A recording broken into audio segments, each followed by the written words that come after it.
Nako, isa ho itong malaking sampal. Ito hong nangyari dito po kay Senator Ping Lacson, ang chairman ng Senate Blue Ribbon Committee. Ito ay matapos na marami pong mga kapwa niya senador ang tumanggi na pumirma dito po sa final report ng Senate Blue Ribbon Committee na may kinalaman dito po sa sinasabing flood control anomalies. At isa po si Senator JB Ejercito. Bilhin nyo, kasama niyo ho ito sa sa mayorya o majority block diyan po sa Senado, ay hindi po siya pipirma dito po sa final report ng Senate Blue Ribbon Committee. Kasi hindi po siya kontento sa naging pahayag dahil sa wala po, hindi po kasama yung mga tinatawag na contractors Di po ba? Yung mga kongresista na contractor pa. Noong ko pa ako, sinasabi ko na ho noong pa yan sa aking mga vlog, mga kababayan, talagang grabe naman ho. At ito hong naging investigasyon ng Senate Blue Ribbon Committee, parang mas lalo pa hong pinalabo Imbis na magkaroon po ng paglilinaw dito po sa mga isyong ito at matuldukan yung katiwalian sa ating gobyerno, ang nangyari ho mga kababayan, lumitaw ho.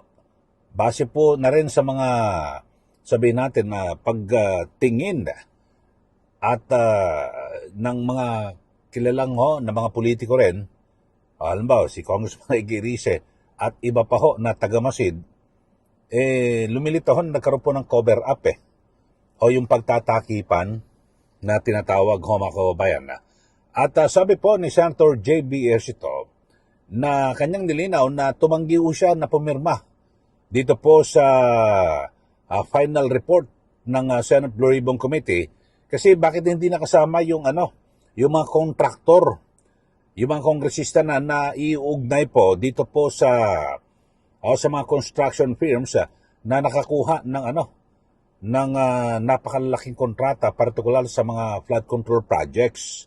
Yun ho, mga kababayan At parang ang apat na senador lang pong pumirma. So, hindi po ito magiging baliwala ho ito, basura.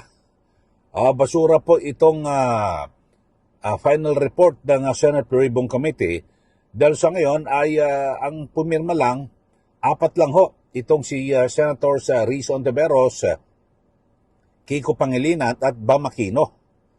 So, yun ho mga kababayan ano ibig sabihin to? So, hindi po ito magiging pinal at wala po pagkilala at hindi po ito matatalakay sa plenaryo.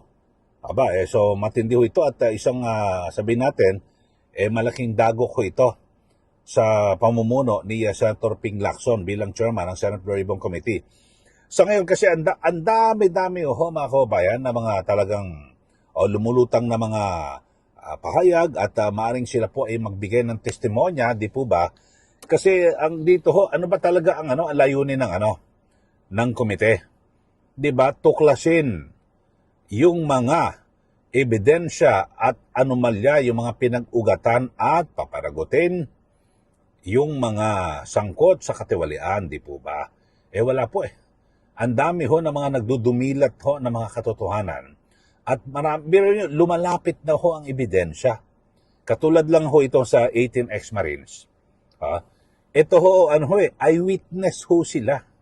Hindi yung bastang parang sinabi na, di umano, ito nakita na ganyan, sinabi ni ganito. Hindi po Direkta po ito, mga kababayan, na kung saan ay pwede ho silang magbigay ng testimonya. Di po ba? At kung ano yung kanilang mga nalalaman, kung ano yung nagiging operasyon dito po sa mali-malitang pera di umano na idinliber mismo kay Pangulong Marcos Jr. sa kanyang anak na si Congressman Sandro Marcos at iba pang mga kilalang politiko, kongresista, may senador. So wala po At binabaliwala, sabi, parang nagbibigay pa ho ng kondisyon. Ito pong si Senator Lacson na dapat magkaroon daw ho ng ng iba't ibang affidavit, tapos yung biniglang bumago naman. Ang pumayag na ho siya kasi nagkaroon po ng debate yan, nandiyan po sa Senado siya, pagitan ni Senator Marcoleta at itong Senator Lacson, pumayag na siya Pero biglang humirit itong si Senate President Tito Soto, di po ba, na hindi, baka may issue dyan kasi may pending na cyber libel case. Ang layo ho, mga kababayan, talagang pinipilit ho na talagang ilihis po itong isyong ito, mga kababayan. Ewan ko kung ano ang kinakatakot ho nila dito kung sakaling humarap itong 18 ex-Marines. Pero isa po sa sentimiento ni Senator JBS ito totoo naman ho ito, mga kababayan. Kasi mismong itong si Senator Lacson ang nagbunyag na meron siya nakuhang report na 67 contractors di umano ang sangkot dito po sa flood control. Ni wala po na ipatawag na congressman Di po ba? Wala ho Hilaw na hilaw, hindi natin malaman kung bakit. Di po ba? So, marami po ako nagtatanong. At, ngayon, sino na ba mga congressman ngayon nakulong? Wala po Tangi, ang kawawa ho, si dating Senator Bong Revilla. Yung nag-iisa. Tapos yung mga ilang mga mabababang ranggo sa DPWH, sila po ang nakulong. Pero yung mga tinatawag ho na malaking isda, halimbawa sa DPWH, sa paunguna ni dating Secretary Manny Bonoan, at iba pa ho, wala ho. Tapos yung ilang mga inaakusan na miyembro ng gabinete, yung mga kongresista, di umano, nakatanggap po ng mali-mali pera, wala ho nakasuhan. Yung mga kongresista na kilalang kontraktor, ang dami mga kontraktor dyan, di ba? May mga napaulat, yung isa ho, yung si Garjola. O ano ng kaso doon?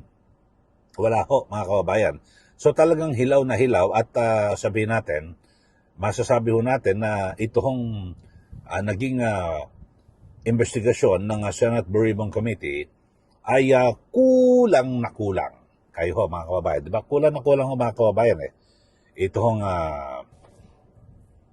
siguro naman kahit sinong senador, mga kababayan, na ito, kumbaga sana si Senator JB nasa majority, kakampi. Kakampi niya ho, dyan sa Senado. Umayaw. Paano ho yun? Wala ho, mababasura ho ito. Ang pinakamainam ho na gawin, talagang, alam nyo, makakasira ho ito sa imahe ng Senado Itong nangyaring ito sa ginawang paghawak ni Senator Lacson dito po sa Senate Blue Ribbon Committee. Bakit ito? Alam nyo, pag sinabing Senate Blue Ribbon Committee, talagang astig ho yan. Mabigat ho yan na kapag noong kasi ako, tagal ko nag-cover dyan sa Senado at sa media matagal ako na kapag may pumutok na balita, nako, yari ka dyan, baka maimbestiga ka ng Senate Blue Ribbon Committee, lahat natatakot at kapag may nagsabi na sino mang senador o miyembro ng Blue Ribbon Committee na imbestigahan niya, nako, ninervous na yung mga nako, baka maipatawag tayo dyan o ano man. Ngayon ho, alam niyo, masisira ho ang imahe rito ng Senado at ang particular itong Senate Blue Ribbon Committee kasi kinatatakutan po ito ng mga magdanakaw ng mga mandarumbong po sa ating gobyerno. Pero ngayon ho, wala nangyari. Kasi yung mga sinasabi, di umano, yung mga itinuturo na mandarambong, magnanakaw sa gobyerno, nakalibre ho ngayon mga kababayan. So ito, kung ang flood control ay naitala sa kasaysayan, na grabe ho ang anomalya at ito hong nangyari sa Marcos Jr. Administration ay umukit ng kasaysayan sa lahat po ng mga administrasyon dito po sa ating bansa na malawak ho na korupsyon na nangyari at mahigit sa trilyong piso ang nakulimbat. Ito rin ho, magsisilbing kasaysayan, ito pong si Senator Ping Lacson na nagsagawa po ng investigasyon ng Blue Ribbon Committee na walang kwenta. Wala ho sabi ni Senator JB wala Walang kakwenta-kwenta. Hindi kasama yung mga kontraktor. Di po ba?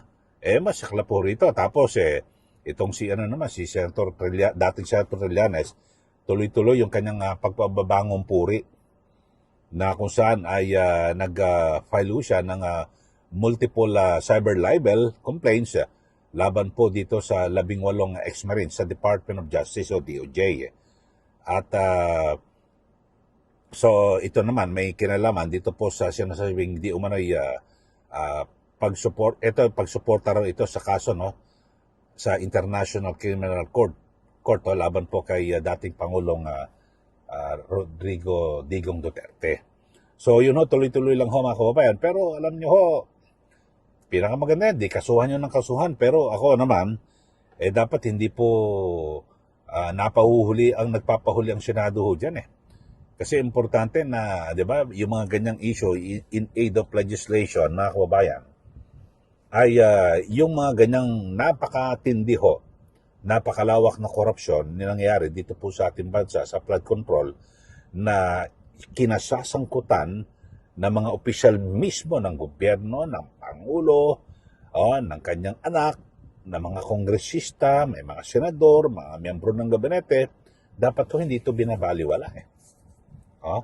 Kung totoo ho, kung totohanan, yung sinasabi po ni Senator Lacson na talagang kung ano ang ebidensya, doon daw siya dadalhin. Sabi nga ni Senator Marcoleta, wala ho eh. Kayo ho, ano masasabi niyo rito mga kababayan? Na kung saan ay ang binabanggit nga ho, wala, apat lang ang pipirma. Ilan ba ang pwedeng pumirma dapat sa isang sa isang komite? Dapat mayorya kasi 20 ho sila na mga miyembro ng Senate Blue Ribbon Committee, dapat 11 ho ang pipirma. A simple majority, halimbawa kung 20, so 11. Wala ho, mukhang hindi ho makaka-11. At nung una ho mga kababayan, ay binago na ho yan ng kaunti. Kasi di ba may mga pinakakasuhan tapos sa mga kapwa nila senador, binago na ho ang termino eh. Di ba no? Kasi wala ho, nagalit ho yung mga kapwa senador ni Senator Lacson eh. O ngayon, paano yan? Walang gustong pumirma. Kasi pag hindi po napirmahan ang isang final report, wala ho yan. Basura ho yan. Kasi hindi pwedeng i-discuss ho yan at pagbutuhan o pagdebatihan dyan po sa plenaryo. Yung sa session mo mismo, hanggang committee level na lang ho, wala na ho. Bali wala ho. Ang pinakamainam mo siguro na gawin at para makabawi po itong si Senator Lacson, itapangawag mo na yung magsagawa ka ng pagdinig, yung Senate Blue Ribbon Committee, ipatawag mo na itong 18 ex-Marines at para magkaalaman na kung totoo ba, kung totoo na itong mga dating sundalo nito na naging security at tauhan ni dating Congressman Zaldico, meron ba talaga silang pinanghahawakan at yung kanilang mga pahayag, totoo ba talaga ito? Di po ba? Kasi ako sa aking pananaw, mga kababayan, sabihin natin hindi 100% na talagang accurate yung kanilang mga sinasabi. Pero pag nakita nyo ho yung mga kasi tama o sabi ni Atty. Baligod, hindi pwedeng maliwalain kasi sila mismo yung tumatayong eyewitness. Sila ho mismo sa sarili nilang mata at sila mismo ang kasama dito po sa nangyayaring krimen. Habang nangyayaring krimen, sila po nagdi-deliver eh. O di, yun ho. Pero bakit ho nababaliwala? So, saludo ho tayo rito kay Senator J.B. Ercito. Bagamat siya po ay miyembro po ng mayorya, hindi niya po alintana kasi siyempre, alam niya naman, pag ganyan, bakit ayaw mo pumirma? Pirma mo na. Kasama ka sa majority. Wala ho. Yung mga, ewan ko lang ho, parang nawala rin bilib ko rito kala Senator Risa Ontiveros. Itong sina Kiko Pangilinan at Bamakino. Bino mo, pumirma sila ng basta-basta, nakumpletuhan na sila. Ibig sabihin na kontento na sila sa naging investigasyon ng Senate Blue Ribbon Committee. Ano ibig sabihin? Hindi ba sila naniwala na may mga kontraktor, may kongresista na kontraktor pa ang involved dito sa flood control project? Kasi pinirma ho sila eh. Ang sinasabi ho ni Senator J.B. Ercito, gusto niya lang kompleto. Final report mo tapos hindi kompleto. Kasi importante ho rito, in aid of legislation, yung kanilang trabaho. So lahat para pati pag congressman ka, o ano ang pwede mga batas na gawin na para hindi ka na makapagkontrata. Di po ba? May mga ganyan eh. Alba, congressman ka na, o anong mga dapat para makagawa tayo ng batas. Kasi ang Senate Blue Ribbon Committee, yan naman po ang layunin, di ba? Kaya nga in aid of legislation. Tapos yung mga, nasa DPWH, so paano mapipigilan na maulit ito hong nangyari na matinding katiwalian sa ating gobyerno.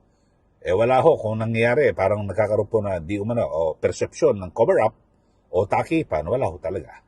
So saan patutungo ang bansa? Sige, magbigay na po kayo ng comment dito po sa ating channel at kaugnay ng ayaw po na pumirma kahit kakampi ni Lacson. Diyan po sa Senado, kasama o sa mayorya, ayaw pumirma.